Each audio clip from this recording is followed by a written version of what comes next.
অভাবনীয় একটা মুহূর্তের সাক্ষী হলাম, যেটা স্বাভাবিক করা কিন্তু খুবই কঠিন।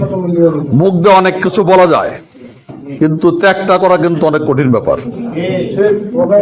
আমার পাশে এমন একজন ব্যক্তি বসে আছেন, যিনি আপনারা জানেন অক্লান্ত পরিশ্রমের মধ্যে দিয়ে তার নেতা কর্মীদেরকে সাথে নিয়ে এই ময়দানকে একটা উর্বর করে শেষ প্রান্তে নিয়ে গেছিলেন, এবং দ্বার প্রান্তে শুধু ছিলেন, অপেক্ষা ছিল ইনশাআল্লাহ দাঁড়িপাল্লা বিজয় হতো, ডক্টর মোহাম্মদ আব্দুস সামাদ সাহেব বিজয় হতো।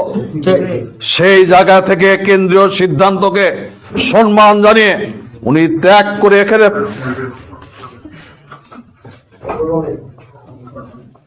দুঃখিত উনি বসতে পেরেছেন, এটা অনেক বড় হৃদয়ের ব্যাপার, অনেক বড় হৃদয়ের ব্যাপার। এটা সহজে কিন্তু মানুষ এভাবে মেনে নিতে পারে না। কাজে আমি হযরত উলামায়ে কেরামদেরকে বলবো, মনে রাখবেন, ধারণ করবেন, এটা জামায়াত ইসলামীর পক্ষে সম্ভব, তার নেতৃত্বের পক্ষে সম্ভব। এ ত্যাগ করেছে, এটা চিরদিন মনে রাখবেন। জামাত ইসলামী সম্পর্কে কথা বলবার আগে 10 বার ভাববেন জামাত ইসলাম কোন ধরনের দল। এটা জামাত ইসলামের পক্ষে সম্ভব। এই সম্ভবকে উনি ওভারকাম করে পাশে হাস্যোজ্জ্বল অবস্থায় বসে আছেন। অসংখ্য নেতা কর্মীরা তাদের কাছে জবাব দিতে পারে না, কান্না ভেঙে পড়েছে আমাদের সামনে। আমরা বুকে চাপা দিয়ে সমস্ত কিছুকে ওভারকাম করে আমরা সামনে একবার চেষ্টা করছি, জান এবং প্রাণ দিয়ে। আমাদের কোনো গাফলতি নাই, কোনো দুর্বলতা নাই। ইনশাআল্লাহ আগামী দিনে এই যুদ্ধে আমাদেরকে বিজয়ী হতে হবে ইনশাআল্লাহ।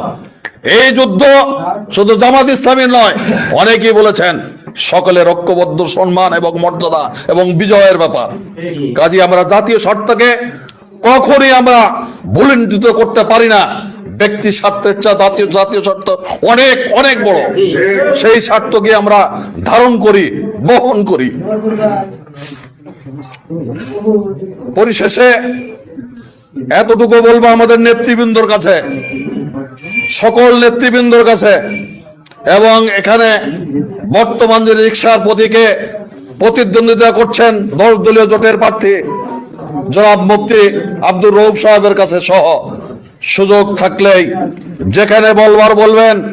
আগামী দিনে ইনশাআল্লাহ হা জয়যুক্ত হবে।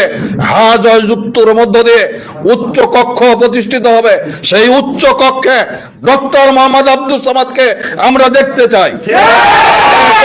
হলে সেদিন শৃঙ্খলা কিন্তু থাকবে না।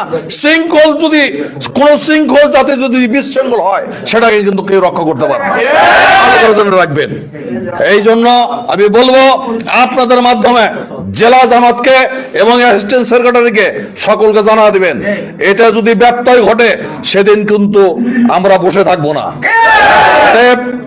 আগামী দিনের এই বিজয় ছিনিয়ে নিয়ে এসে যেমন আমাদের প্রয়োজন, সাথে সাথে আমরা এখানে দেখতে চাই, আমাদের সমস্ত লক্ষ্যে পৌঁছতে চাই যে আমরা এখানে 2টা পেয়েছি, একটা সংসদ সদস্য পেয়েছি, উচ্চ কক্ষের একজনকে পেয়েছি। এই জন্য পেতে পারি, এই আশাবাদ ব্যক্ত করে সেই দাবি জানিয়ে আমি আমার কথা শেষ করছি। আসসালামু আলাইকুম ওয়া রাহমাতুল্লাহ।